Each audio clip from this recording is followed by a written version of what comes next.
Okay, so let's start. So, I mean, as I begin, if we can all have you on mute yourself, please. Hello, dear participants from all around the world. Welcome to the IFAD webinar series, Development Priorities to Achieve Sustainable Development Goals, Challenges and Opportunities. Today, in our first webinar, we'll be talking about a very important topic, climate adaptation and resilience, lessons from Bangladesh. Bangladesh is at the heart of world's climate change impact. And today we have with us practitioners from Bangladesh, as well as international experts working on climate change. And they will be sharing with you their lessons from the field. And we will learn from them how climate change is impacting Bangladesh and how Bangladesh is trying to adapt and to be resilient. I'm Mohammad Rubaiyat Sarwar, Managing Director and Lead Consultant in Innovation Consulting, and I'll be moderating the session. Imran, if you are there, can you please move on, please? Move on. So, as I said, I have with me today some very experienced resource persons and panelists. From IFAD, we have Ms. Rasha Umar, South Asia Hub Head, IFAD. And then we have Kisa Mfalila. She's the Regional Climate and Environment Specialist with IFAD. We have Ms. Sherina Tabassum, Country Program Officer of IFAD in Bangladesh. And we have Dr. Salimul Haq, an acclaimed climate change expert. He's the director of ICCAD IUB in Bangladesh. We have Mr. Joshimuddin. He's the project director of the CRIM project. We have Mr. Gopal C. Sharkar. He's the project director of the HILIP and Khalib project. We also have Dr. AKM Saiful Islam. He's a professor with IWFM with Bangladesh University of Engineering and Technology. So before I begin, some house rules. At first, I seek your permission as participants to this webinar to record this session so that we can share the proceeding with you later. If you're fine with us recording this session, can I please ask you to write on the chat room, yes.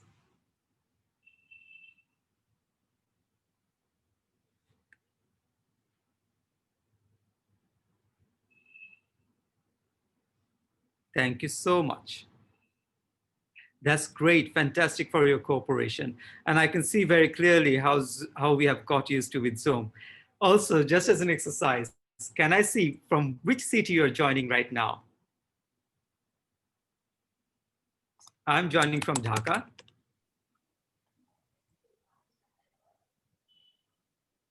I am joining from Dhaka.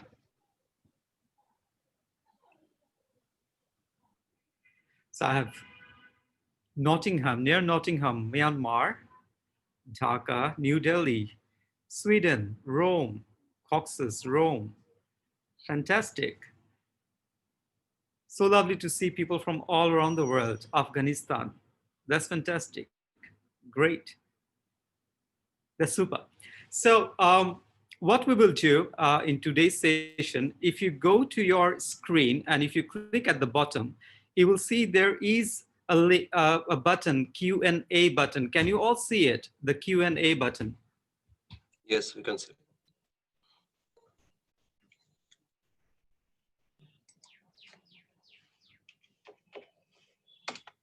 So if you see the Q&A button, what I would request you to do is to write your questions while the session is going on the Q&A box.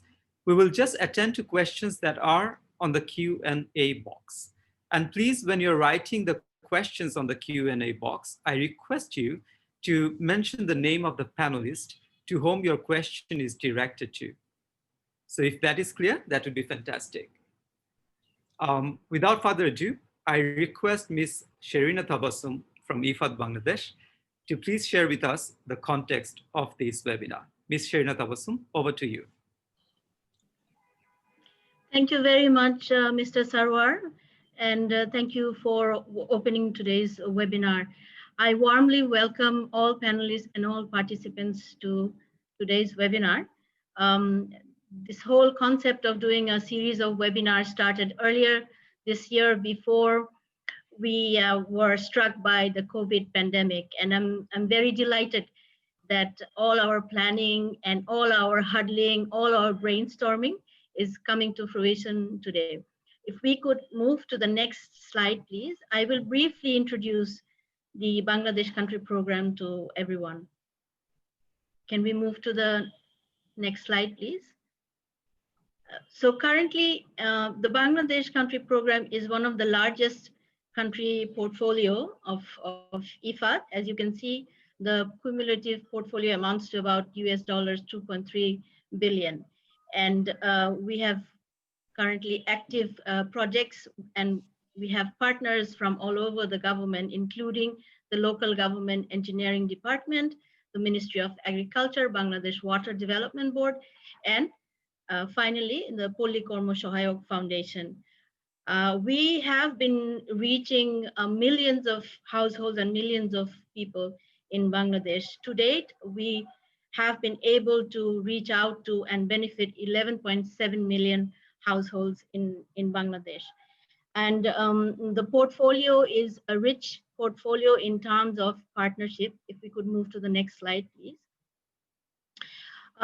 We have strong partnership with the other UN agencies in Bangladesh, including other Rome-based agencies like World Food Program and the Food and Agriculture Organization. As you can see from this slide that is visible on your screen now, we are currently reaching 4.5 million households, which amounts to 18.9 million people in Bangladesh, which is 21% of the rural population in the country. This is phenomenal, and it's all been possible because of the strong partnership that we have with the government of Bangladesh, that we have with other development partners, other financing institutions in Bangladesh, the academia, such as the Bangladesh University of Engineering and Technology. We have just started developing a partnership with the Independent University of Bangladesh, which, by the way, is also my university. And I'm very delighted to have Dr. Haq with us. And we look forward to listening to all the panelists. We have some phenomenal achievements in the portfolio, as you will see from the slide, that we have been working very closely with a number of deputy commissioners' office in Bangladesh and the Bangladesh Water Development Board and Ministry of Land to ensure that landless and destitute women have direct access entitled to their own pieces of land, which ultimately leads to higher income, higher security, and a better livelihood. If we could move to the next slide, please.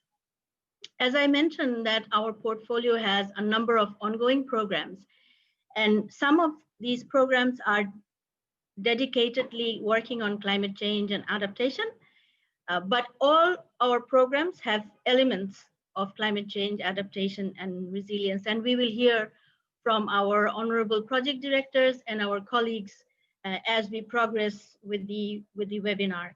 As I mentioned before, we have very strong partnership in the portfolio, and we have been able to achieve a number of results because of this strong partnership. Without further ado, Rubaiyat, I would like to give the floor back to you so that we can get into the detailed discussions of the webinar.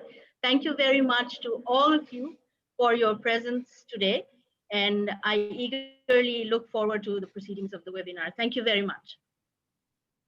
Thank you so much, Ms. Tabassum. Thank you so much. We're still having participants from all around the world joining us, which shows the degree of importance this topic bear. And I truly believe that climate adaptation and resilience is at the heart of sustainable development for Bangladesh and for the rest of the world. So in today we have broken down our session and discussion into two parts. We will hear from each of our panelists from over the next 20 minutes. That will be the first round of our discussion, and then we will have a second round of discussion, and similarly the Q&A session will be broken down into two parts as well. I request all of you to be with us throughout the session. Now, to discuss about what IFAD's priorities are with regards to climate change, and to also take us through some of the interventions that IFAD is undertaking in the region and also in Bangladesh, I welcome Ms. Kisa Mfalila. And also, Kisa, it would be good to hear from you if there is any impact of COVID-19 on the climate change strategies of IFAD Bangladesh. Over to you, Kisa. Thank you very much, Rubaya, and thank you very much to all the participants who have been able to join us this afternoon and morning. Perhaps what comes to mind when the country Bangladesh is mentioned is the vivid images of floods, eroding riverbanks, gushing winds, cyclones, and the devastating impacts that these hazards have on the livelihoods of the rural communities. So its unique topography and the physical characteristics of Bangladesh also do not have very favorable conditions when it comes to climate change, as the country consists mostly of a flat, low-lying land and accommodates the convergence of two river basins, while only around 10% of the country lies over 10 meters above sea level. Therefore, the climate of Bangladesh is influenced mainly by its topography and the monsoon season, which is particularly characterized by heavy rainfall, often flooding up to about 70% of the country land. Looking at future projection, sea level will rise up to 90 centimeters by the year 2100. And if it happens, it will pose additional significant challenges for the country in terms of how do we approach development. However, the picture is not all doom and gloom. Bangladesh is a success story on how rural communities can adapt to the impacts of climate change, build resilience, and restore the livelihoods of rural communities amid these devastating impacts of climate change. IFAD, together with different government institutions in Bangladesh, together with other partners, have been quite instrumental in achieving this success. And it is at the forefront of working with rural communities by bringing innovations that are assisting communities to adapt to the impacts of climate change, build their resilience, and ensure that their livelihoods are secured. What are the key priorities of IFAD engagement in Bangladesh? First, IFAD's engagement in Bangladesh is informed by the development and climate context. Most of Bangladesh's GDP is currently generated through agriculture, forestry, and fishing sectors, while up to almost 75% of total export earnings come from the manufacturing sector. However, poverty in the country is still pervasive, and the impacts of climate change just exacerbate these challenges. We have salinity intrusion, loss of harvest due to cyclones, and increasing high tides, which are compounding and threatening agriculture productivity in the country. So for us, understanding this development and climate context is very critical in informing us and guiding us in the selection of investment and the priorities for the country. Second priority is focused on our engagement that is informed by rigorous climate risk analysis that is embedded in both the strategic design of IFAD's engagement with Bangladesh and as well as in the individual operations. The climate change risk assessment forms a key feature during the design of our investments, where the frequency and magnitude of different climate hazard is determined. Vulnerabilities of households are also determined to assess what is their exposure, what is their fragility, and what is their adaptive capacity to impacts of climate change. In-house, we have specific instruments that are guiding us through this process in a way that is very systematic and the way the analysis is done.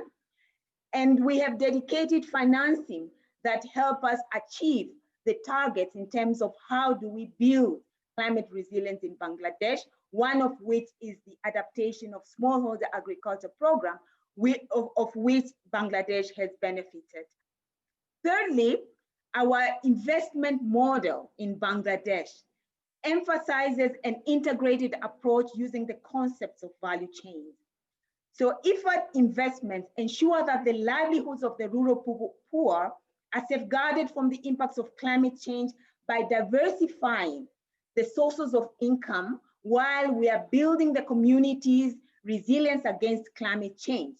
We ensure that the livelihoods of rural communities in vulnerable areas are better adapted to climate change, and small producers and entrepreneurs are benefiting from improved value chains and greater market access by developing rural roads and market infrastructure that is resilient to climate change. While on the other hand, climate information services plays a very critical role in designing our investments so that they are evidence-based and informed by knowledge. The panelists will dig deep into the specific investments that IFAD, together with the government, institution, and other partners, are currently implementing in Bangladesh. But just to give an overview in terms of the value chains, we currently have very successful operations that we have developed and we are implementing together with PKSF, which is playing such a critical role in crowding small enterprises and also selecting the value chains that are adaptable to the climate situation in Bangladesh. We have developed or established a flash flood early warning system that is becoming quite beneficial in terms of informing the farmers on when to plant, when to harvest, and also making informed decisions that are informed by knowledge. Also, in the selection of our cropping, the selection of different vegetables or different variety of crops is also informed by the salinity level or the productivity of the soils and how they are impacted by different climate change aspects, be it floods or drought. And the infrastructure is very critical in Bangladesh, but what we are seeing that one of our projects has really demonstrated how you can raise the height or the level of this road or infrastructure to be above the highest flooding level to ensure that the communities can still have access to markets during the time of flooding. Moving forward, IFAD's engagement in Bangladesh will build on the lessons that are generated from the ongoing portfolio, and also we're looking forward to scaling up the innovations that are quite innovative and that which have showed us quite a significant success in Bangladesh. Over to you, Rubaiyat. Thank you so much, Kisa. I really appreciate how you drew the picture on how climate change is impacting Bangladesh smallholder agriculture. But also the key takeaway for me was how you were integrating climate change response to livelihood interventions and value chain interventions. And it was very clear from your articulation that it's important to do analysis before the programs start to understand how climate change is impacting the beneficiaries and therefore what interventions you need to undertake. The climate risk assessment in that regard is I guess, an important element that you recommended. So thank you so much, Kisa. I'm sure there will be more points coming up over to you on the Q&A, and I can already see some Q&A for point for you. So please look at those questions on the Q&A button and please answer them. So when you answer, just type answer, click type answer, and then you'll be directed to writing the answer. So, so thank you, Kisa, once again. Mr. Gopal Sharkar sir, are you there on the screen? Can I see you on the screen, please? Thank you so much. I can see you. So yes, so we have heard from Kisa how IFAD is integrating climate response to its smallholder agriculture program. And Kisa has also spoken about some of the grave challenges related to how salinity, intrusion, and so on and so forth is impacting. So I'm sure you have a lot of experience from your Hilip Kalip project about mitigating these risks. So the questions to you are how Hilip Kalip is addressing climate change. What is your experience? And I would really be keen to hear from you one major intervention that you're undertaking for climate adaptation or mitigation. And I would also be keen to understand why. So over to you, Mr. Sharkar. Thank you, Mr. Ubayat. Good afternoon. Welcome all the learned participants to this session.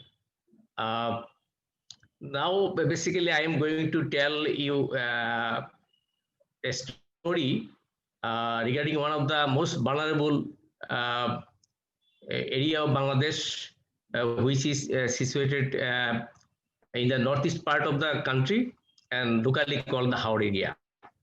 So can you somebody share the map of the Howrah? The next one. Yes. As you see, this is the Howrah area.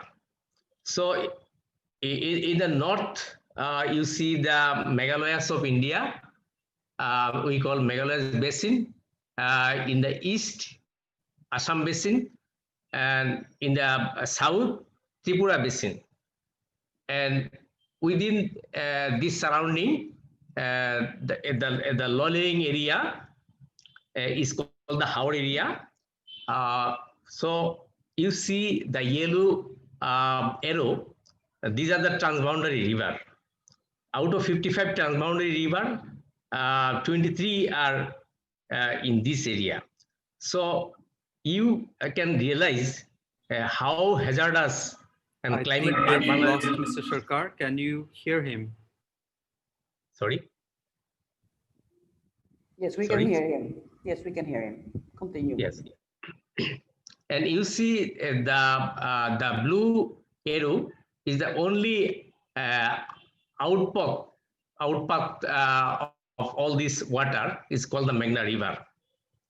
So this area is very vulnerable to the climate, and this area produce almost 17.5% of the total rice production of Bangladesh. So this area is very important for food security of the country. The nature of this area is that for half of the year, this area remains underwater. So there are two scenarios. One is in the dry season and another in the monsoon. So rice is produced in the dry season. So what are happening in the dry season? In the dry season, there is no road network in the area. So it's a problem. Transportation of agricultural products, other commodities, and mobility is very difficult for that area. As only one burdock crops is produced in that area, it is very vulnerable to the flash flood, which occurs just or before the harvesting. So there was no warning system for this flash flood. Through this project, our three institutions they worked a lot to develop a dedicated flash flood early warning system for 3 to 5 days deterministic time and 12 to 15 days probabilistic time. So it can save the reap and burdock crops to harvest. And due to the construction of the Killa is a raised land. During the flash flood, there is no raised land to keep the paddy and harvest. So Killa and with flash flood early warning system saved the crop from damages. So it's an excellent work done by IFAD, and I would like to thank IFAD and ESHAP for funding for these activities. In another scenario, in the monsoon, yes, there is a 4 to 5, 6 meter water is always prevail in the monsoon. So there is a tremendous wave action during the AFAL. AFAL means when continuous wind blowing for 3-4 days, then almost all the villages are eroded, and people's lost their homestead, and this is very very dangerous for their settlement in the Howrah area. So through this project, we construct low-cost robust village protection work using local grass called vetiver, sometimes only with vetiver and sometimes vetiver with concrete. So people now can sleep in the monsoon without any So thank you so much. I think, what is coming out very clearly is that the project is investing in climate resilient infrastructure. And we have a video from the project, a beneficiary video. So maybe let's hear from the beneficiary. And then we have also Mr. Saiful Islam and Mr. Joshim covering a little bit of this more. So let us move forward with them, and I'll get back to you on the next round, sir. Thank you. Okay, thank you. So, ladies and gentlemen, we have a video from the Hilip project. এটা দেওয়ার পর আপনাদের কি কি সুবিধা হয়েছে এটা বলেন। অনেক উপকার হয়েছে, ছেলে মেয়ে স্কুলে যেতে পারে, আমরা কোনো কেউ ডাকাডাকি করার লাগে না, ফাইল করে দেওয়ার লাগে না, এই হবিগঞ্জ গেলে আমাদের ফাইল করে দেওয়ার লাগে না, রাস্তাঘাট হয়েছে, আমরা খুব উপকার হয়েছে। বন্যা টন্যা আসলেও আমরা বাড়িঘর ভাঙে না। আগাম বন্যা কখন হয়? আগাম বন্যা তো চৈত মাস থেকে আরম্ভ হয়, চৈত মাসের পনেরো থেকেও হয়, চৈত মাসের শেষ থেকেও হয়, হইলে পরে মানুষের অনেকগুলা ক্ষতি হয়। আগামী বন্যাতে গেছে মানুষে এক গুড়া ধান জারি তুলছে না, খাসই জলে তল করে লয়ে গেছে, তখন তল করে লয়ে গেছে, আর কি করবো? আর যে মাছগুলো আছিল, মাছগুলো এটা বড় হয়েছে না, বাচ্চা ইতো বাবাই দিছে, আমরা অনেকগুলা ক্ষতি হয়েছে। আচ্ছা, আগাম বন্যার জন্য আপনাদের এলাকায় কোনো সতর্ক বার্তা দেওয়া হয় কিনা? যদি দেওয়া হয়, কখন দেয়? দেওয়া হয়, আমরা এক সপ্তাহ আগে দিলে পরে আমরা সতর্ক হয়ে যাই, সতর্ক হয়ে দিই, আমরা যাওই ফাঁকে অর্ধেক হয়ে ফাঁকো ধান যা এটা খাইতে লাইনি বালা যতলে পাই এটি আমরা লাভ। আর মাছ যদি কিছুটা বড় হয়ে যায়, এগুলা তুললে কেউ দিয়া বিক্রি করি বাজারও, যদি আমরা সালান্ডার থাকে তবু আমরা রক্ষা হয়, না হলে তো একবার আমরা মরণ হই। So as we can see, so Mr. Sarkar in his presentation also spoke about flash flood warning system, early warning system. He also spoke about building banks and dams to protect infrastructure. And clearly the beneficiary was suggesting how this infrastructure was helping the beneficiary, helping in terms of, let's say, education, access to school, or even, let's say, access to markets. So a very important question, therefore, is climate resilient infrastructure. So Mr. Sharka, I'll get back to you with this again in the next round. So I'm moving on to Mr. Joshimuddin. Mr. Joshimuddin, sir, are you there? Yes. So yes, I would like to hear from you about the LGD infrastructure, and I would really be keen to learn from you how CRELIC is addressing the issues of protecting infrastructure from climate impact. Over to you. Thank you, Mr. Obaid. Good afternoon to everyone. First of all, I would like to thank to IFAD to select me as a panelist instead of Mr. Lutfur Rahman. Mr. Lutfur Rahman is the COVID patient now. I'm also very happy to see two renowned climate experts here. They're also the honorable member of our CRELIC consultative advisory groups, Mr. Dr. Salimullah Khan sir and Mr. Professor Saiful Islam, and also to see our senior colleague, Mr. Gopal Chandra Sarkar. He presented very nicely. As you know, I'm not a climate expert. I'm a practitioner engineer. So from my experience, I just want to share with you. Could you please the next slide? As you know, we are actually during the practicing, we are facing some problems in the climate. As you know, the climate is the most variable issues. It's a time-to-time changes, but there are some issues that still we do not understand. But so far we understand, and we experience some problems in our infrastructure management.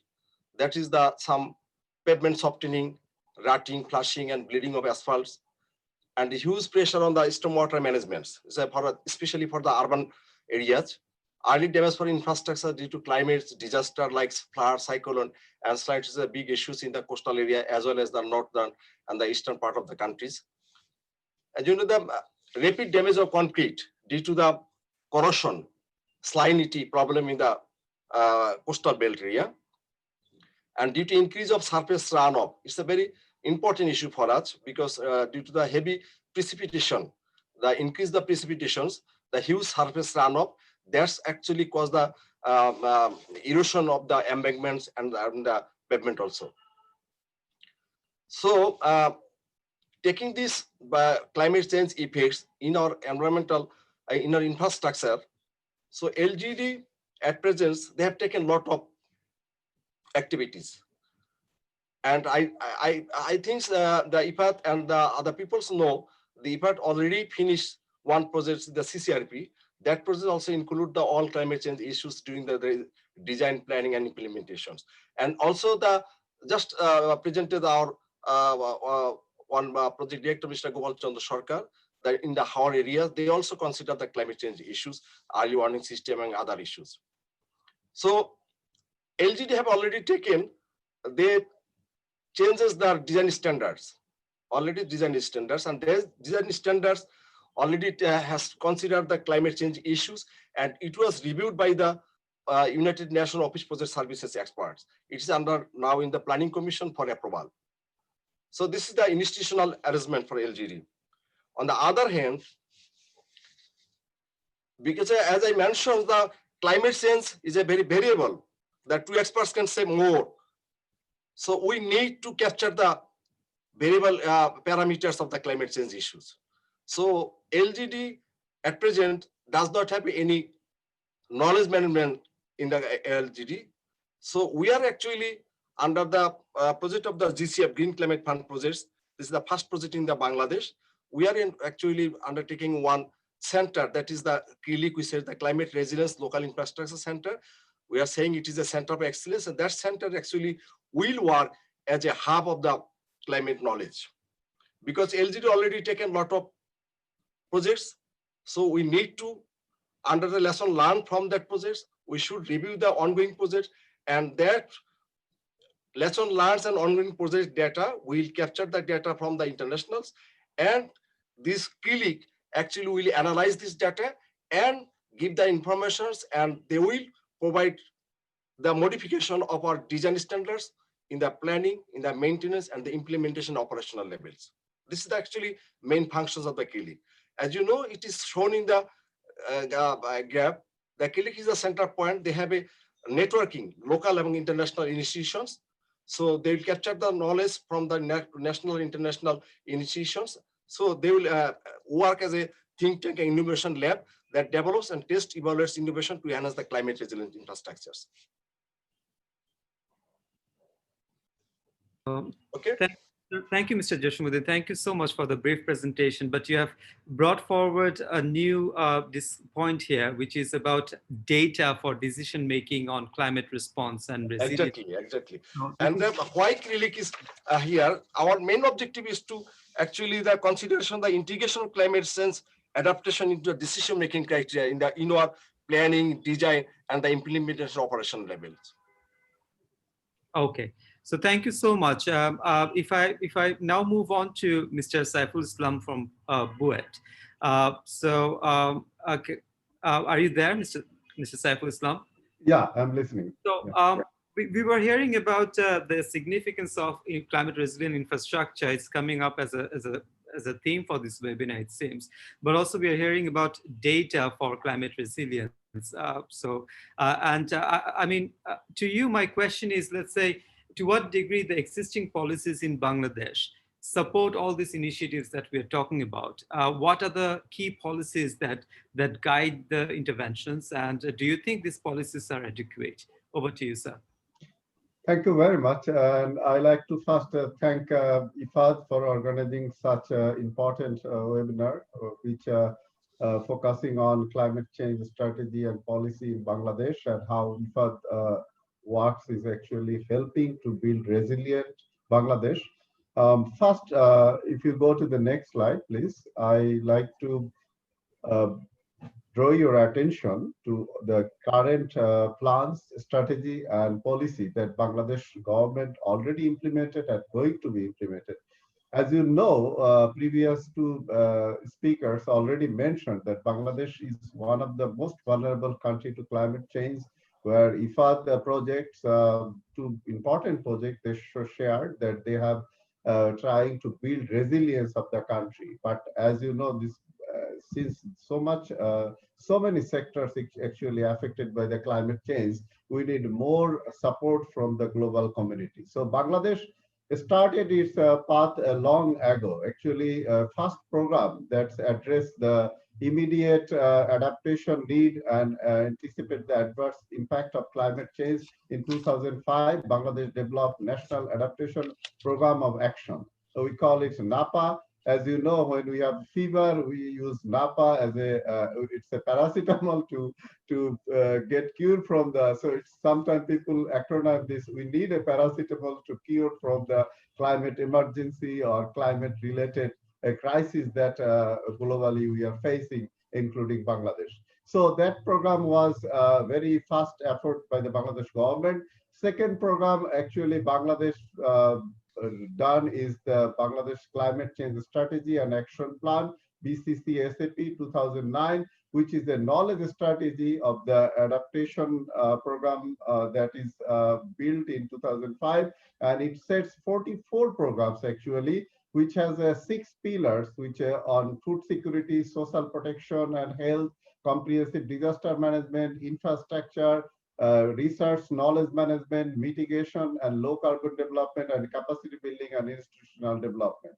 Then the next program that Bangladesh is actually had to do because Bangladesh signed Paris Agreement in 2015. So we had to determine our nationally determined contribution in NDCs in 2015, where the major major promise we made that we'll reduce the greenhouse gas by 5% by 2030. And if additional support from the donor and other agencies, we can go up to 15%. I like to mention here, Bangladesh is not a big emitter country, but still Bangladesh show its good intent to reduce greenhouse gases, even though development is a challenging low carbon pathway, but Bangladesh did that. The second program that I like to highlight is the country investment plan for food security and nutrition improvement that is done by Ministry of Environment Forestry. Under that, it was the immediate action plan, and it was implemented in 2011. The next one is Bangladesh Delta Plan, which is actually implemented in 2016. Yeah, thank you. If you go back to the previous slide, because I think some of the aspect is still we need to cover. Bangladesh Delta Plan is a 100-year plan. It is to address many different climate change adaptation planning. And I will go to the next slide, then I will show what are the different aspects. And I just like to mention that Bangladesh is now doing a national adaptation plan. Here, Professor Selibulak is there. He's part of this team, and he will mention about that. This is ongoing initiative. And then we also signed Paris Agreement. I already mentioned the major objective of the Paris Agreement, many of you already know, to reduce the greenhouse gas so that in 2100 we have emission well below 2 degrees centigrade from global warming, which is from the pre-industrial period. And we also have to reduce to make effort to below 1.5 degree, because a small island and vulnerable countries of Bangladesh will get lots of benefit if we can reduce greenhouse gas and limit the warming up to 1.5 degree. And two other initiatives I like to mention. Bangladesh government, with its own fund, they actually created Bangladesh Climate Change Trust in 2011. And that trust, Bangladesh, from its own budget, actually, they invested 385 million US dollar.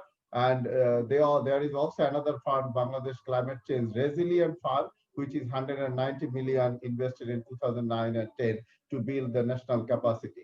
And Bangladesh also get some projects from Global Climate Resilience Fund, which is promised to deliver $100 billion per year in by 2020. And Bangladesh also part of the Sustainable Development Goal Initiative, about 17 programs under that. Program 15 is a climate change adaptation and mitigation. Under that, Bangladesh has to invest about 170 million funds to achieve by sustainable development goal. So Bangladesh is doing lots of programming, planning, and strategy. Please go to the next slide. So I like to mention two strategy planning that is very much we are following. Every department ministry actually following. One is Bangladesh Climate Change Strategy. It has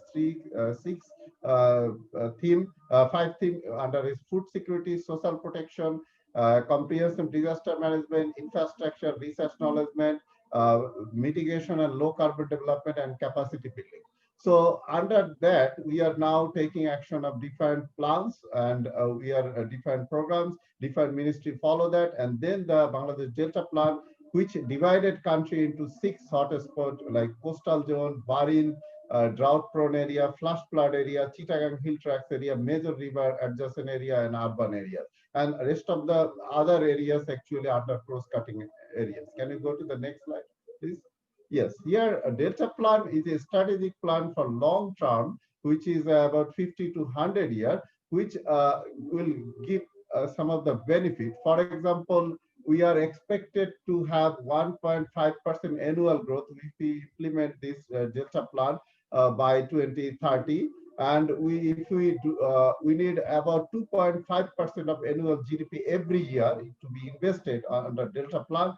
And if we do not do that, we will net loss of 1.3% of our annual GDP. So the net benefit about 2.8% if we implement that, provided that we also have to invest another up to 2030 or 2.5% of GDP. But we can get a much benefit, an 80 project under Delta Plan, which has going to be, we need an additional 37.52 billion.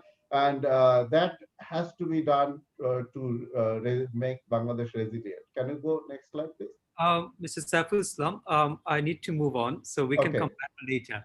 So thank you so much for a very comprehensive review of the existing policies that dictate or govern climate response in Bangladesh. I'm pretty sure that our participants from all around the world would really benefit from these slides. So I will move on to Dr. Salimul Haq in a few minutes and hear from his perspective. But let's see a video now from the Credit Project and see how they have responded to the issues.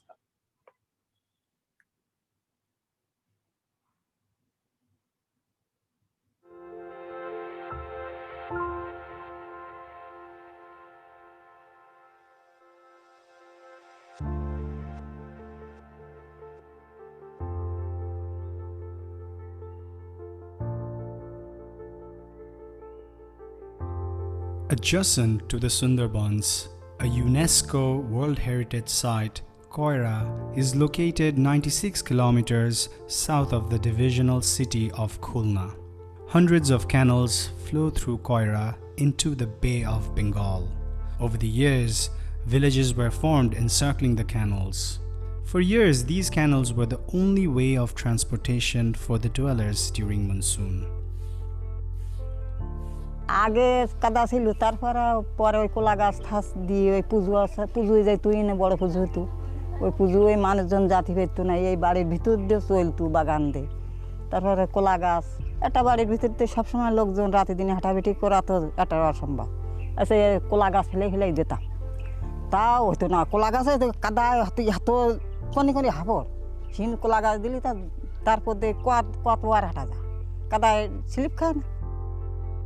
22 kilometers north of Koira, in Shurikhali, LGED constructed a 2-kilometer connecting road under the CCRIP project. The newly constructed road is directly benefiting at least 10,000 residents residing in the adjacent 5 to 7 villages by connecting them to the nearby Shurikhali Bazaar.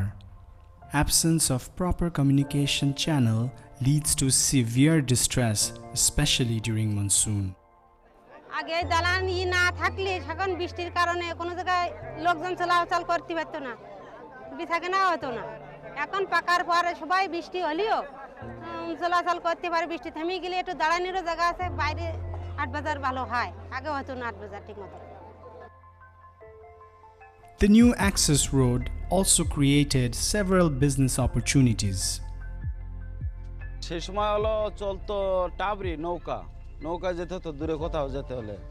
তারপরে যখন রাস্তা বান হয়ে গেল, বান হয়ে যাওয়ার পরে আসলো ঘোড়ার গাড়ি। এবার ঘোড়ার গাড়ি চালালাম, ঘোড়ার গাড়ি চালানোর পরে পা ভ্যান 2-1 কিনলো। তো রাস্তায় ওই শুকনোকালে ছাড়া বর্ষাকালে তুলে রাখতে হতো।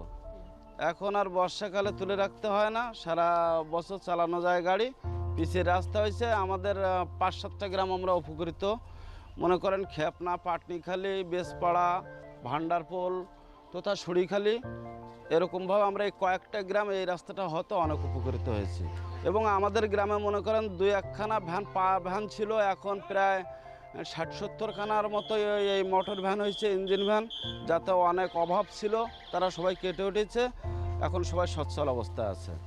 শুধুমাত্র রাস্তাটা হওয়ার কারণে আমরা এতগুলো সুবিধা পেয়েছি। Construction of multi-purpose shades, toilet blocks, internal roads, and improved drainage facilities are the highlighting features of CCRIP interventions. Increased access to market and business activities had a positive impact on the communities living in and around Shurikhali. আমাদের এই সান্নিগুলো হয়েছে, এটা আমাদের বেচাকেনার সুবিধা হয়েছে। তারপর বর্ষার দিনে আমাদের এই জায়গায় খুব কাদা হতো, এই রাস্তাঘাট হওয়ার পরে আমাদের এই কাদা আর আমাদের নেই। এখন আমরা বর্ষার দিনে ভালোভাবে বাজার করতে পারি। তারপর দৈনন্দিন বাজার আছে আমাদের এখানে, মাছ এবং অন্যান্য সবজি আমরা দৈনিক এখানে কেনাবেচা করতে পারি। যখন রাস্তা ছিল না তখন তো আমাদের খুব কষ্ট করতে হতো, এই কাদার ভিতর দিয়ে আসতে হতো। তারপর আমরা যে ধানগুলো ছাঁটাই করতাম সেটা আমাদের খুব অসুবিধার মধ্যে ছিল। এখন এইটি সুবিধা হয়েছে, আমাদের মিল কলকারখানার কাছে আসছে, আমাদের পাকা রাস্তার ধারে হয়েছে। তাছাড়া আমাদের ওই ধানগুলো এনে মানে মাড়াই করে নিয়ে যাওয়ারও সুবিধা হয়েছে। More and more women are now engaging in market activities due to market development and construction of the new road. শুধু তো আমি একা না, মহিলা দ্বারা আমি এই বাজারের দোকান দেবো, আরও তো অনেক মহিলারা আছে। মিষ্টির দোকান আছে, শাড়ির দোকান আছে, চার দোকান আছে, বিভিন্ন দোকান আছে, সব তো মহিলারা ধরেন স্বামী স্ত্রী দুইজনও করে। Better road connectivity is also propelling the social advancement of the inhabitants, especially in the areas of health, education, and livelihood. রাস্তা ভালো হওয়ার কারণে পিচ হয়ে গেছে, এখন বর্তমান সময় আমার আধা ঘন্টার ভিতরে স্কুলে চলে আসতে পারি। আগে সপ্তাহে যখন রাস্তা যখন কাঁচা ছিল তখন সপ্তাহে আমি 3 দিন স্কুলে আসতাম, আর এখন পিচ যাওয়ার কারণে আমি সপ্তাহে রেগুলারলি স্কুল আসতে পারি। প্রেগনেন্ট অবস্থায় বাচ্চা হবে, এই কাঠে করিয়ে মানে বাসে করিয়ে আমরা দোলায় করিয়ে আমরা হসপিটালে নিয়ে যেতে হয়েছে। দেখা যায় রাস্তায় বাচ্চা হয়ে গেছে, এমনও ঘটনা আছে আমাদের এখানে।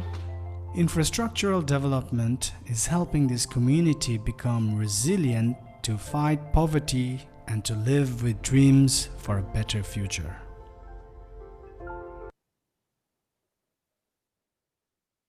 Thank you, Imran over there, who's controlling the videos. Professor Salimul Haq, if I can have you on the video, please, sir. I can see that, I mean, so far the discussion that we have had was focusing on infrastructure, and we have seen in Prelik video how infrastructure is leading to inclusive growth of the community. And also at one point we have heard about how it's also influencing women's access to markets and their participation. So that's very heartening to hear.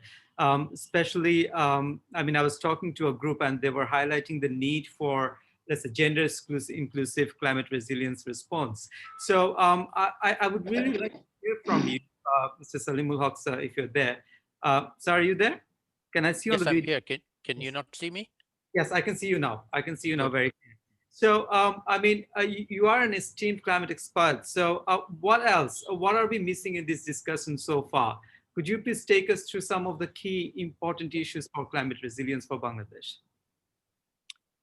Thank you very much, Rubaiyat, and thank you, IFAD, for inviting me to this very interesting webinar. Given that we have a very significant international audience listening to us today, I would like to zoom out from Bangladesh to the larger global problem that we are addressing. Climate change is a truly global problem. It's affecting every single country in all over the continents of the world. And every country is going to have to deal with the impacts of climate change, whether they like it or not, sooner or later. And this is a growing area of knowledge generation, knowledge sharing, and actions. And it's very important, in my view, to understand the difference between understanding the problem in greater depth, and we had a very good description of that in the earlier presentations, including from Kisa on the vulnerability of Bangladesh. So impacts and vulnerability are two very, very important early parts of the puzzle, the picture that we have to determine. What are the impacts going to be from floods, from droughts, from high temperatures, etc. And what is the vulnerability of every single country, which parts of the country are vulnerable, which sections of the country are vulnerable, which genders are vulnerable, etc. That has been done. In Bangladesh, we did this some time ago, and we are continually improving it, but we did it well over a decade ago. The important transition that has to be done in all countries, and I will argue that Bangladesh has been doing this now earlier and perhaps more than other countries, is moving from the problem space, understanding the problem, to the solution space. And that is where we move into adaptation. So impacts and vulnerability are the problem space. Adaptation is solution space. Adaptation is not about problems. It's about solving problems. It's about finding ways to overcome problems. And it's a learning by doing science. So the adaptation scientific world is a practical scientific world. It's not a theoretical scientific world. It is, we do something, and we saw some very good examples in the earlier speakers, and then you learn from doing. And some of what you do will succeed, and some of what you do will not succeed. And you have to learn from success and repeat and scale up success, and learn from failure, extremely important, because not everything will succeed. So if something doesn't succeed, you have to learn from that. What were the lessons? Why didn't it succeed? And certainly should not repeat doing it if it does not succeed. And so we need to be thinking about the learning by doing aspects of how do we deal with the impacts of climate change. And so in that context, what I will argue is that in Bangladesh, we have been going up what I call a learning curve or a learning ladder collectively over the entire country, 160 million people in Bangladesh, or plus 160 million plus.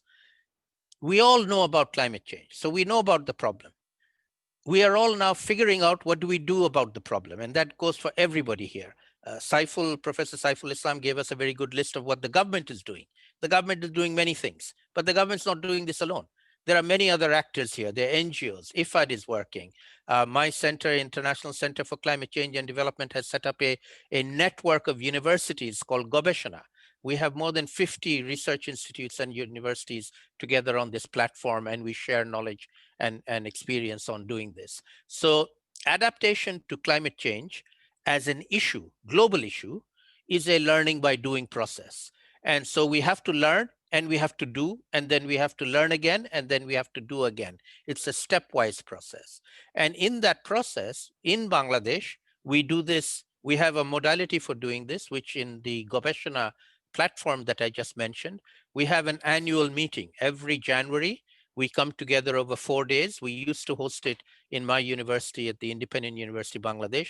We brought together the researchers, the practitioners, the decision makers, and we figured out what do we know, what are we learning, and what do we need to do next. We've been doing this for the last 6 years, every year.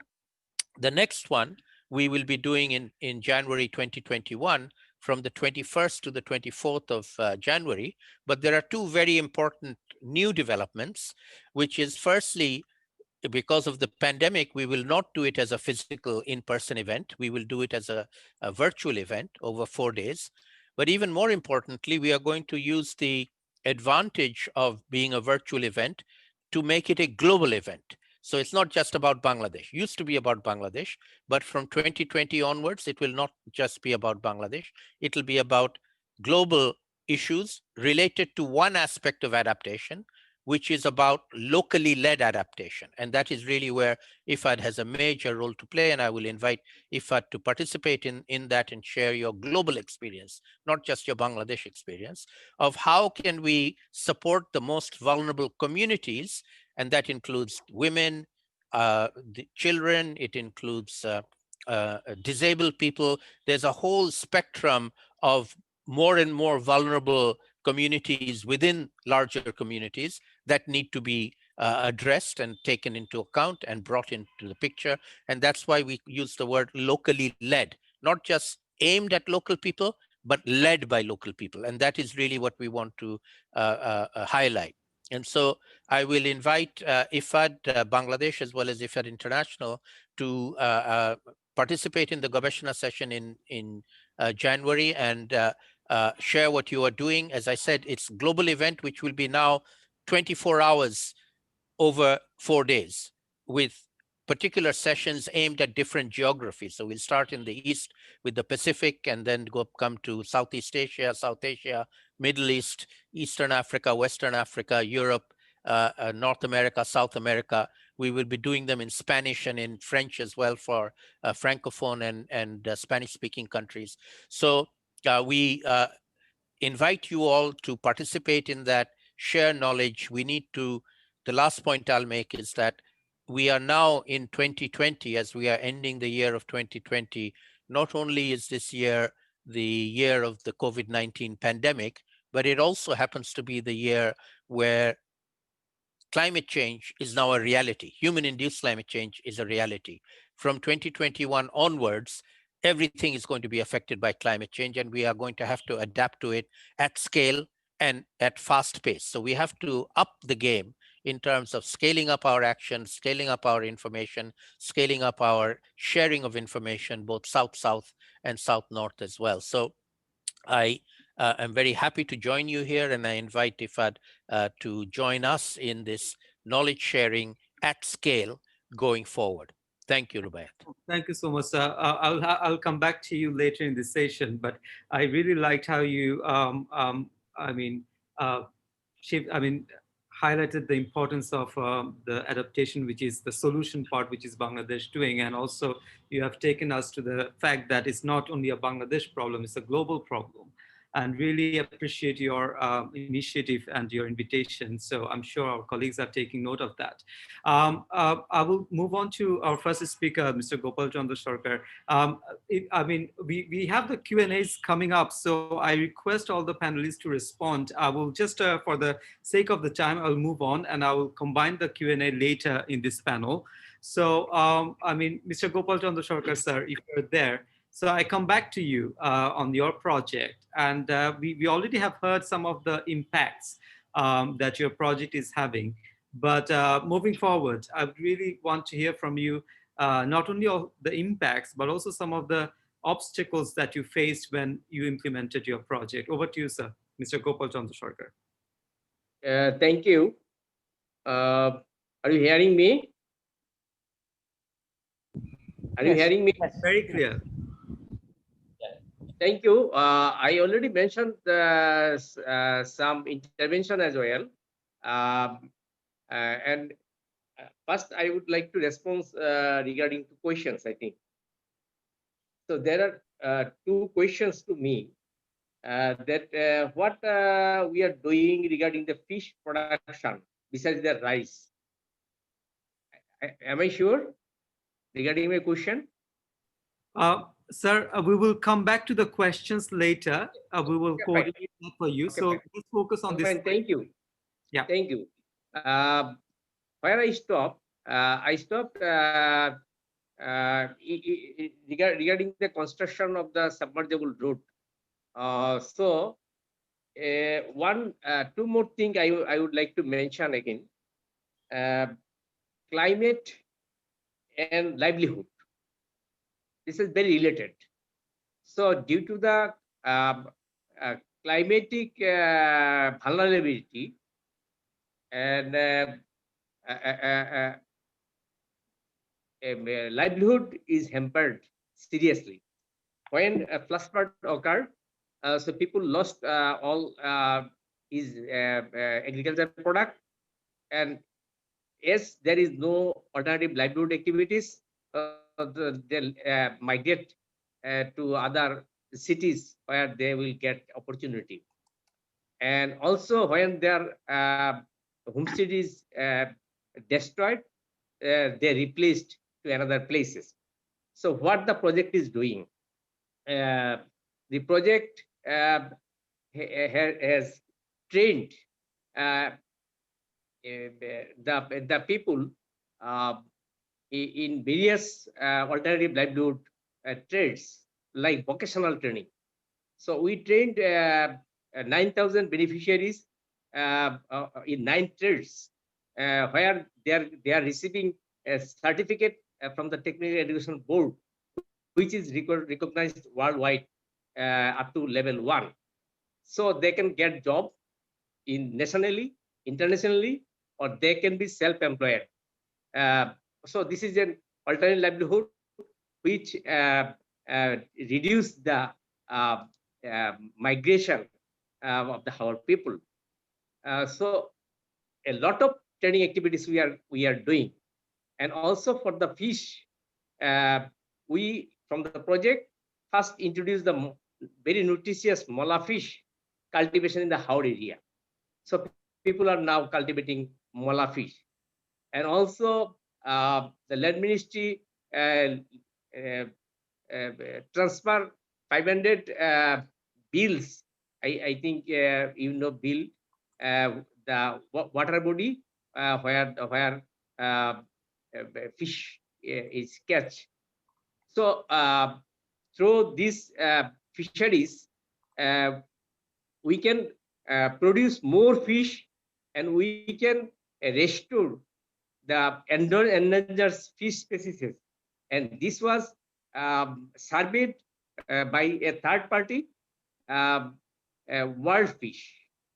They studied, and so the project worked not only through the infrastructure, worked for the restoration and creation of new livelihood opportunities for the our people.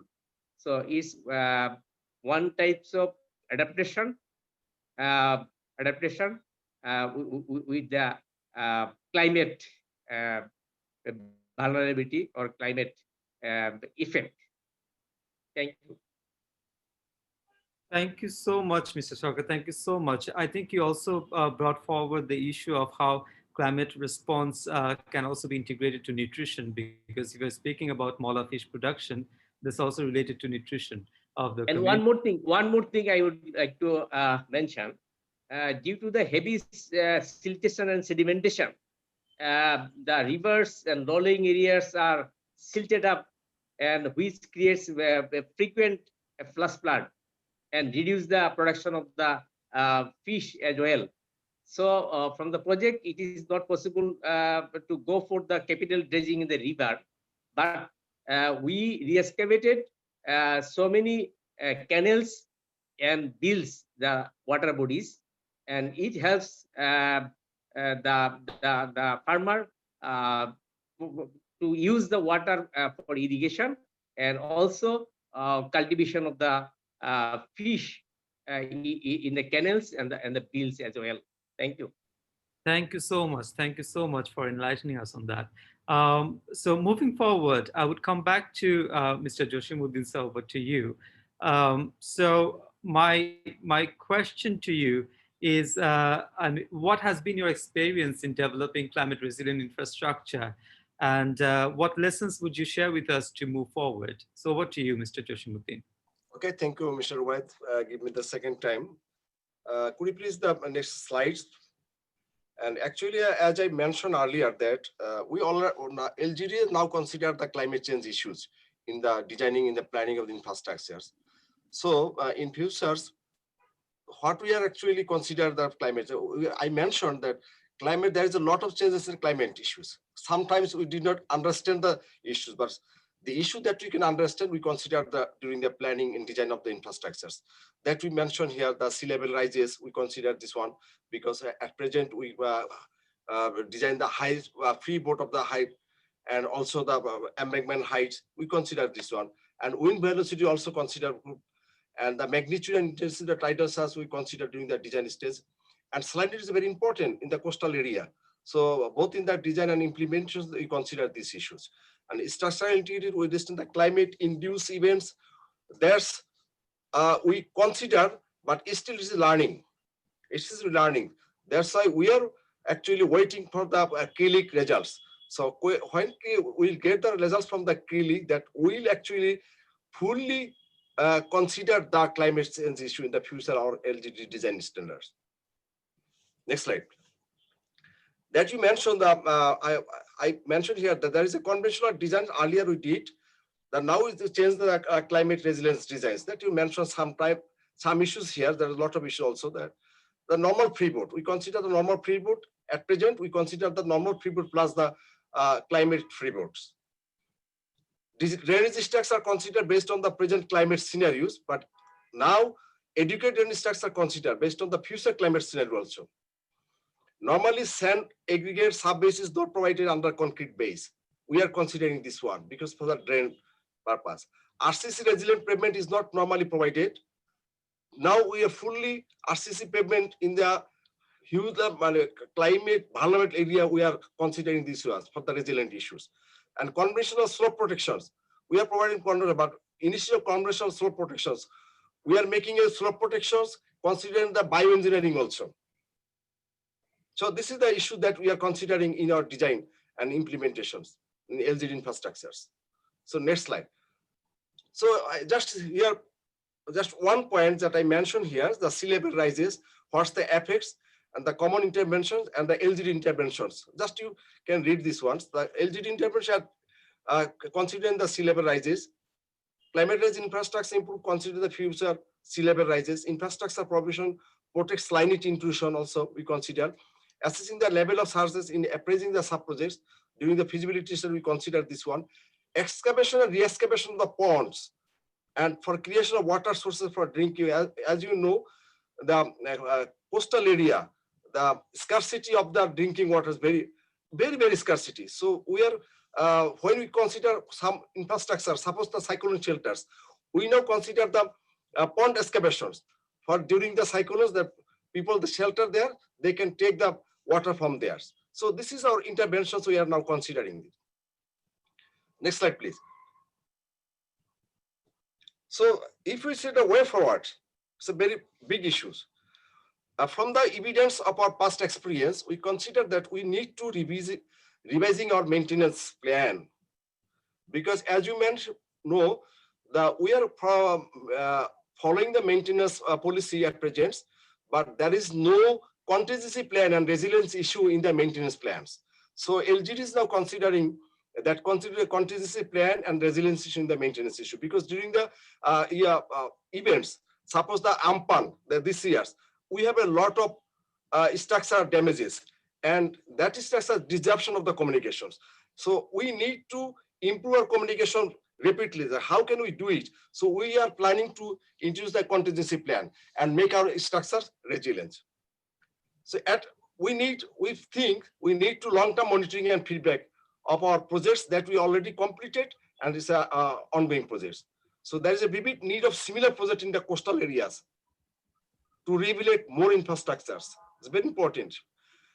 We understand that climate change issue, it is not only in our expert mind, it's also in our local communities. So we need to develop awareness of the climate change impact to local levels, stakeholders, including the local communities, civil society organizations. This is very important for taking any infrastructures during the feasibility. And also it is mentioned that in our 7th fifth-year plan, in the climate change chapter, that is clearly mentions the knowledge gap. So capacity gap also mentioned there. So capacity development in the climate aspect is very important for the planner, designer, and who are actually responsible for the operational. I think that should be, if we consider this one, then we can make our infrastructure resilient. Thank you, Roy. Thank you so much. Thank you so much, Mr. Jashimuddin. Some very powerful slides there, I mean, that we can learn from about climate resilient infrastructure. And that slide where you explain the difference between conventional engineering and the climate responsive engineering is very, very illuminating. I'm sure our participants are taking note of it, the suggestions that you're making with regards to making people aware and making the engineering more resilient. That's fantastic. I'm moving on to another practitioner that we have with us and also an academic, Mr. Saiful Samsa, if you're there. So, I mean, my final question to you is, what would you recommend in terms of policy support to mitigate the obstacles that we were talking about? Okay, thank you, Mr. Rubaiyat. I like to go to the presentation last slide that before I've completed the first round. Can you go back? Yes. Imran, if you go back, please. Yes.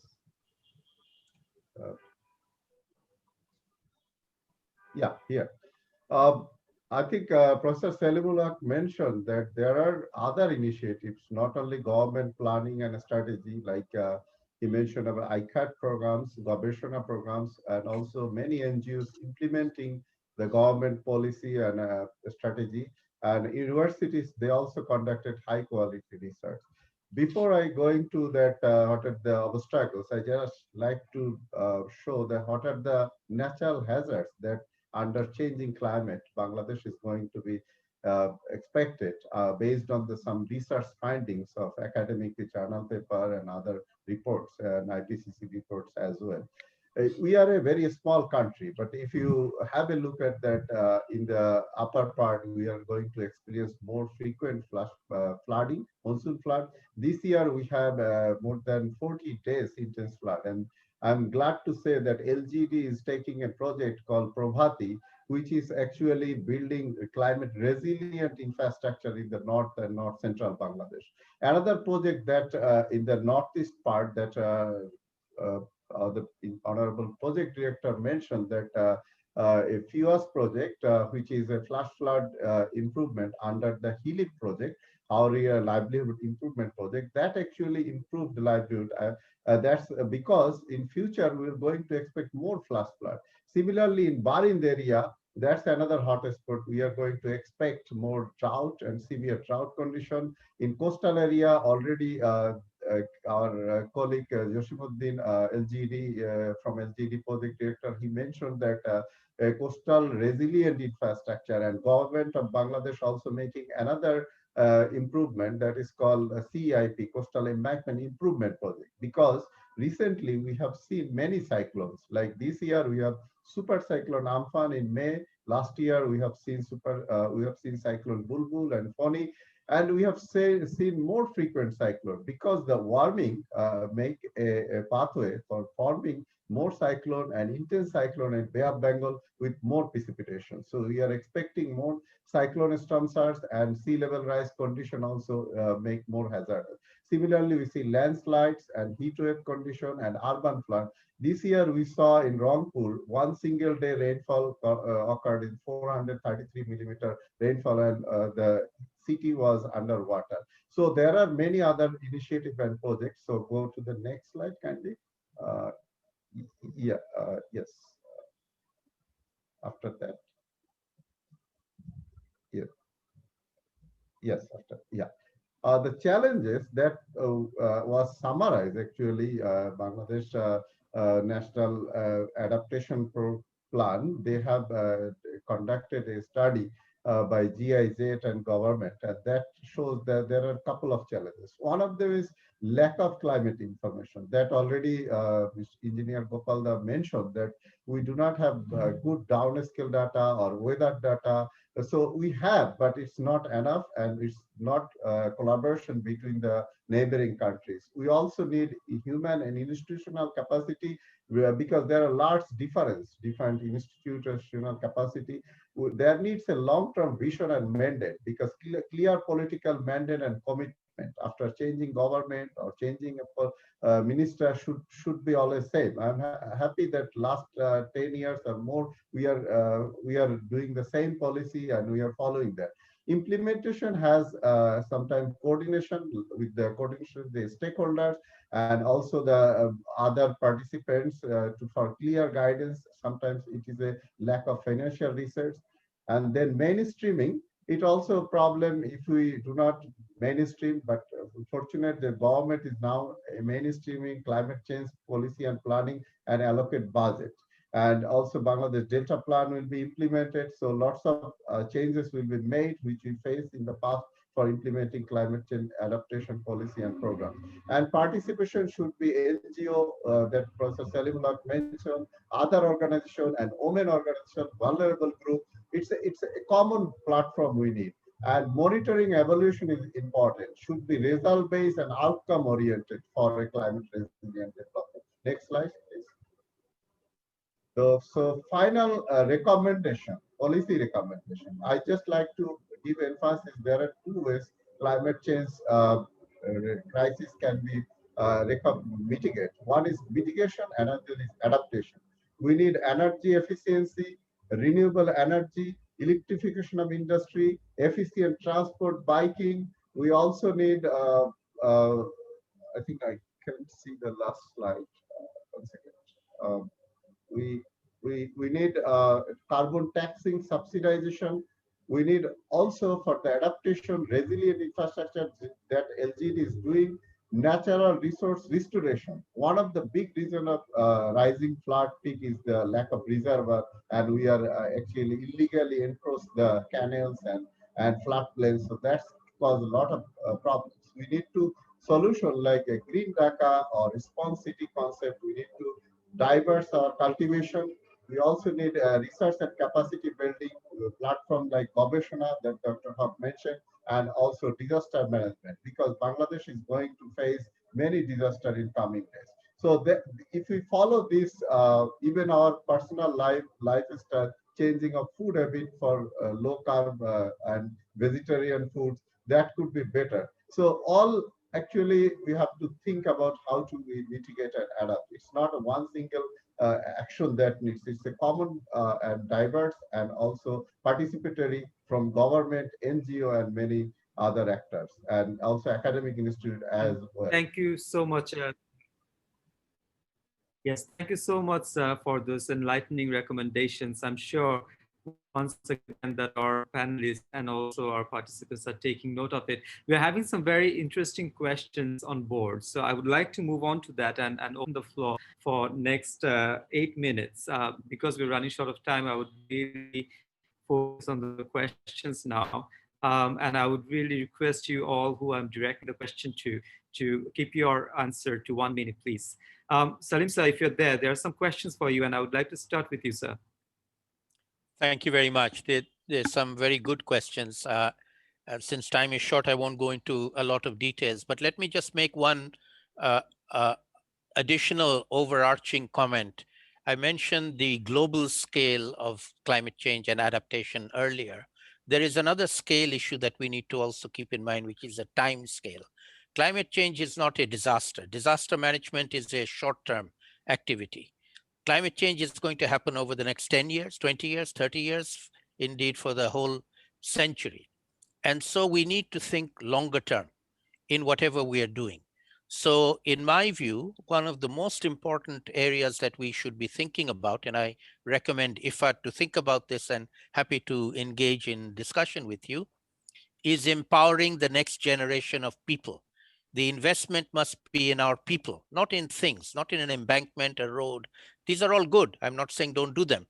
But the biggest return on investment will be our young people, girls and boys of Bangladesh.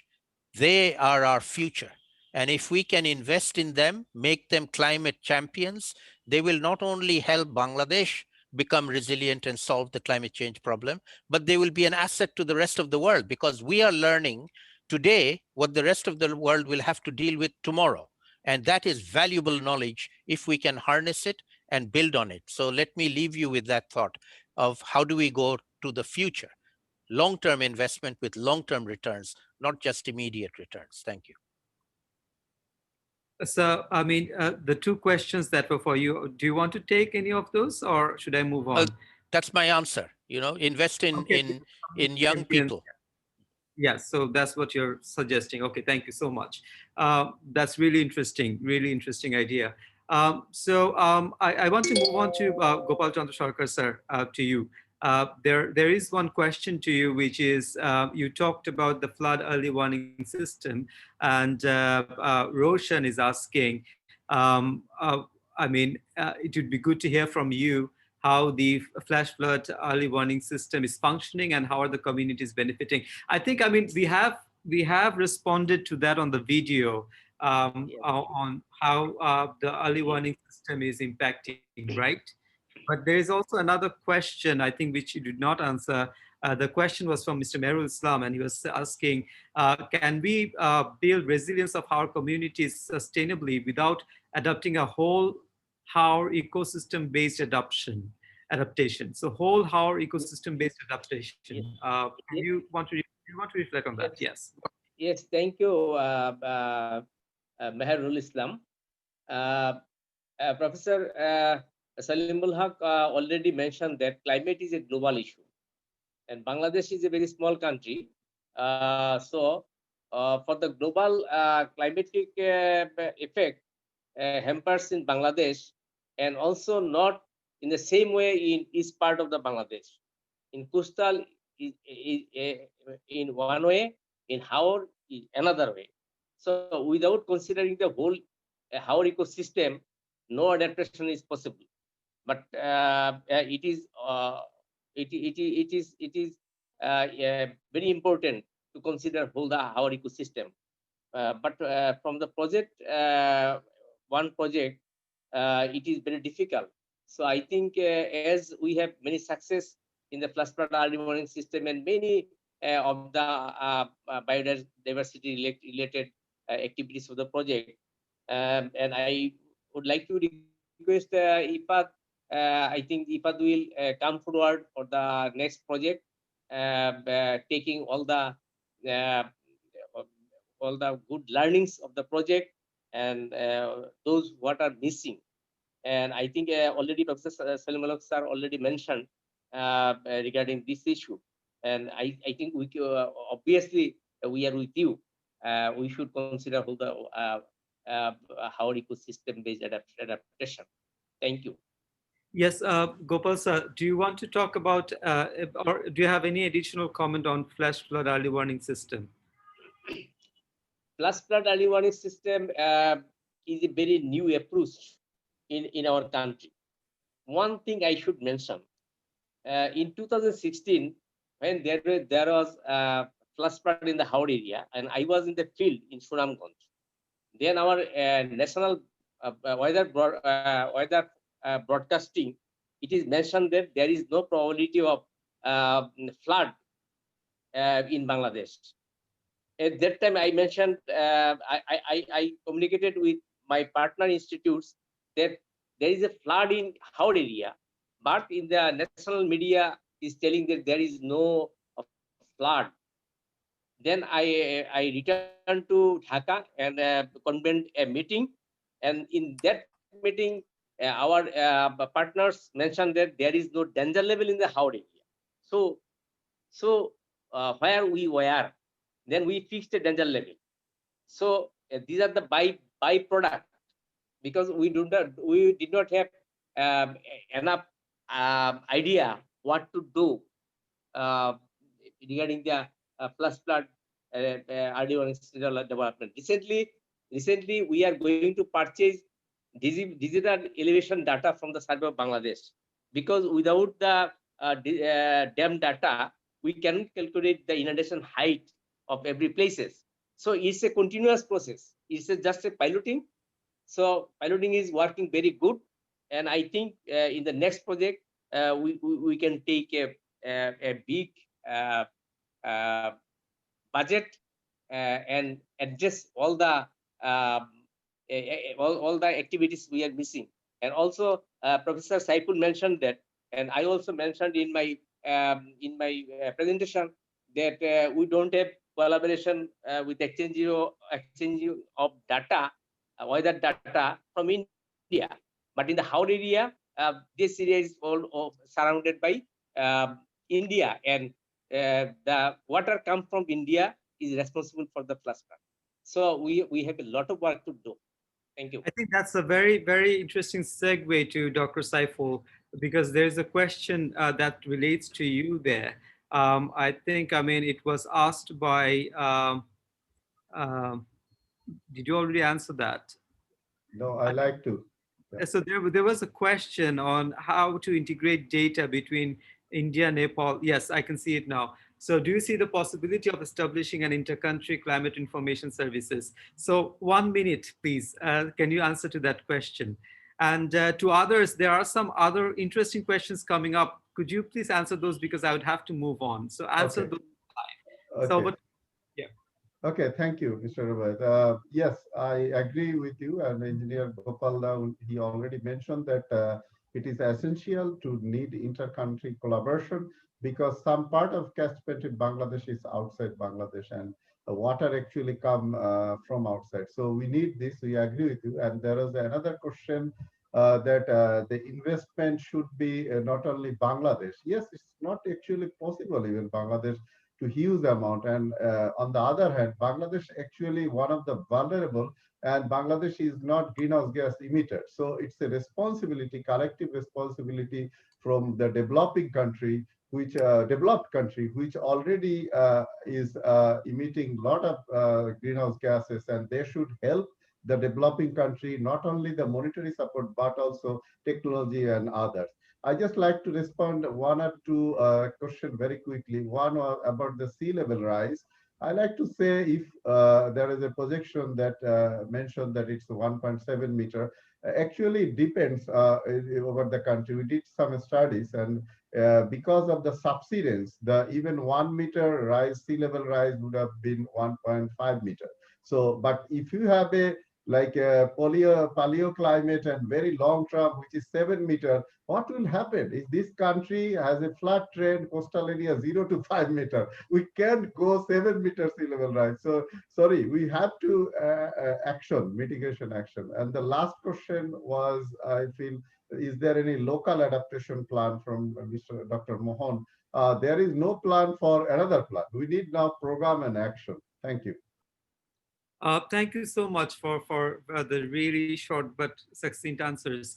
I will go to Rasha now. Rasha, you have been listening very ardently for the last 70 minutes or so.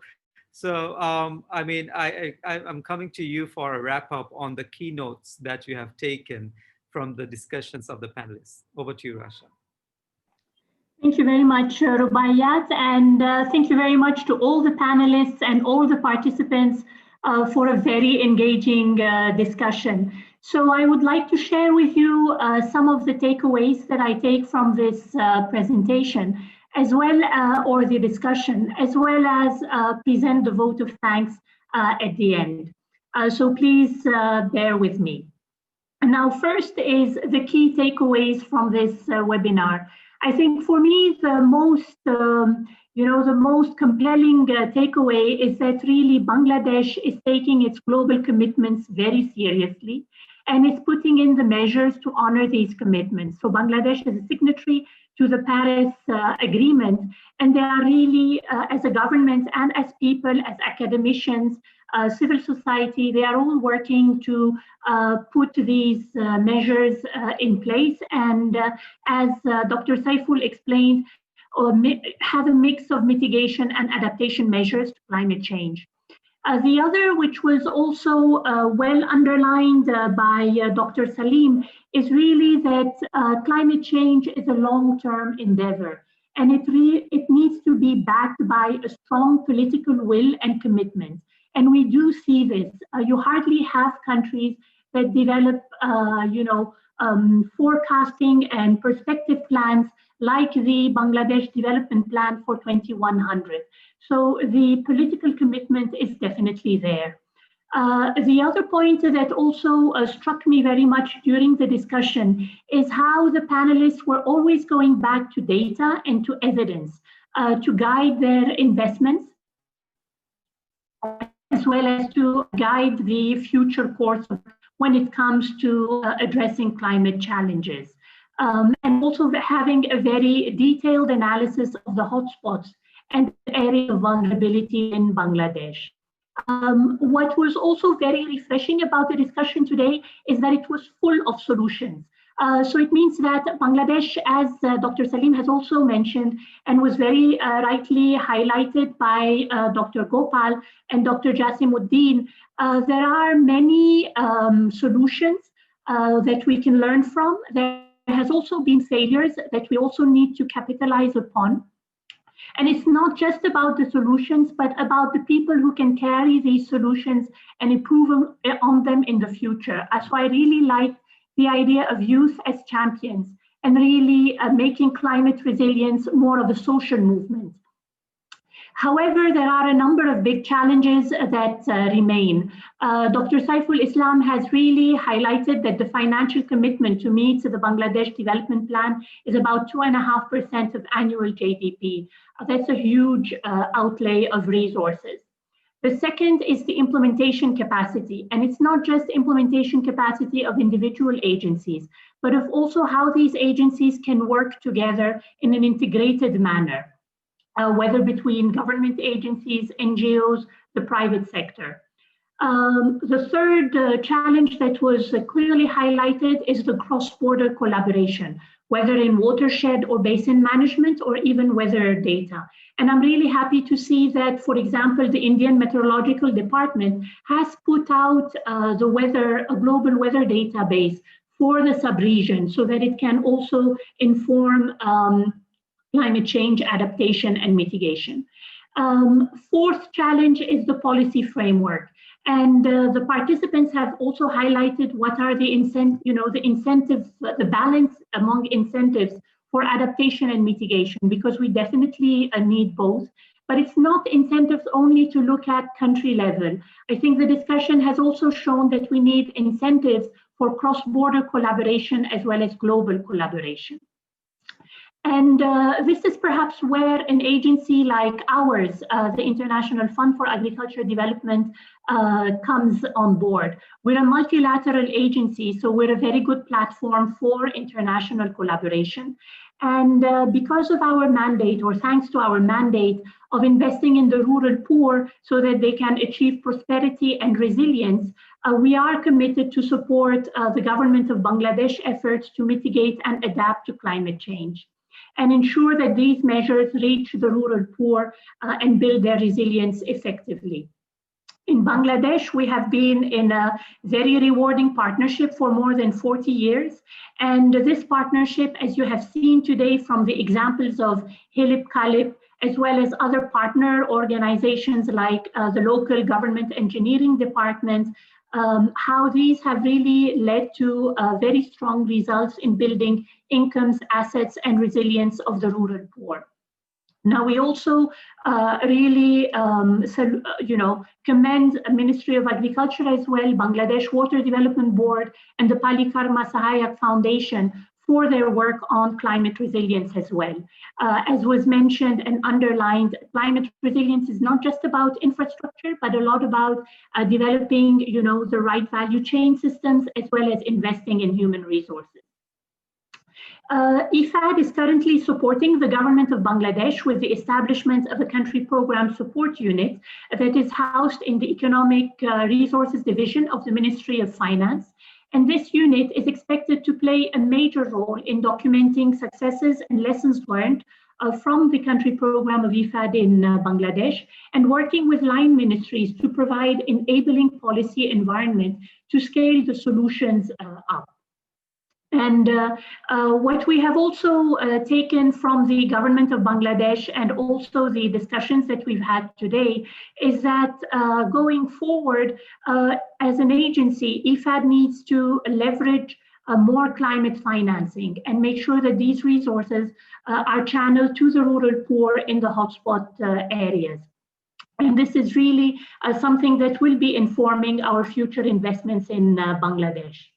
At a global level and in support of our country engagement, IFAD is calling on all its 176 member states to double their contribution to the 12th replenishment of IFAD, so that more resources are made available to help the rural poor in recovering from the unprecedented situation that the pandemic has caused, but also with a view to long-term resilience to climate change in rural areas. Now, I would like to come to the vote of thanks.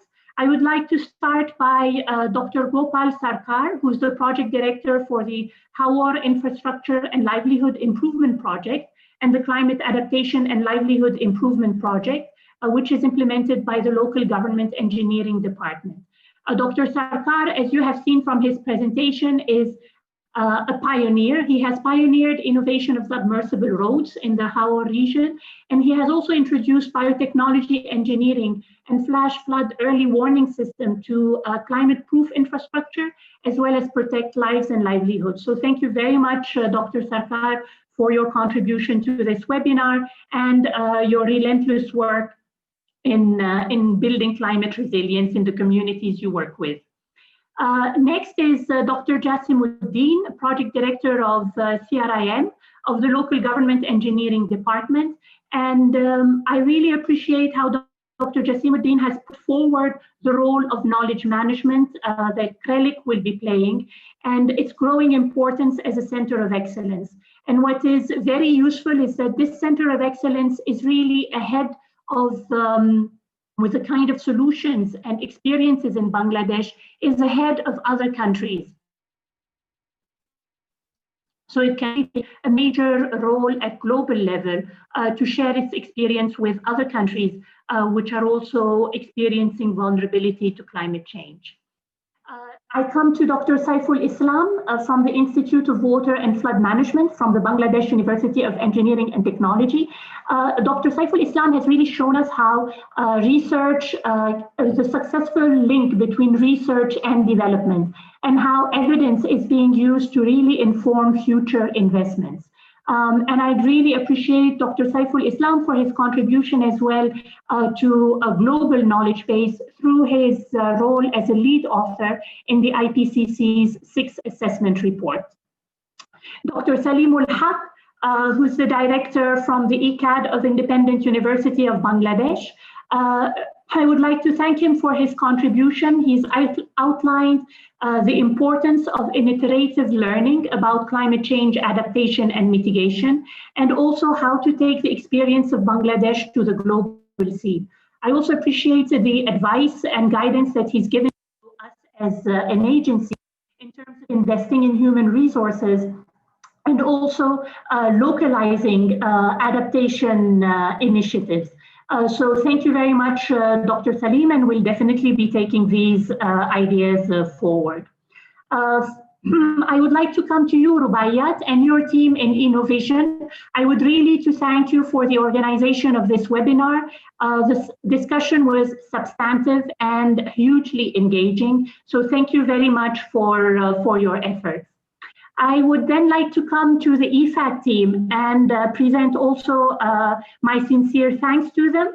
So I'll start by my colleague Kisam Falila, a regional climate and environment specialist in IFAD, for setting the stage of this webinar and for her intimate knowledge of the Bangladesh program, although she's joined us less than a year ago. So thank you very much, Kisa, for your insights and for your continued support, and also for leading us on these aspects of climate change adaptation and mitigation.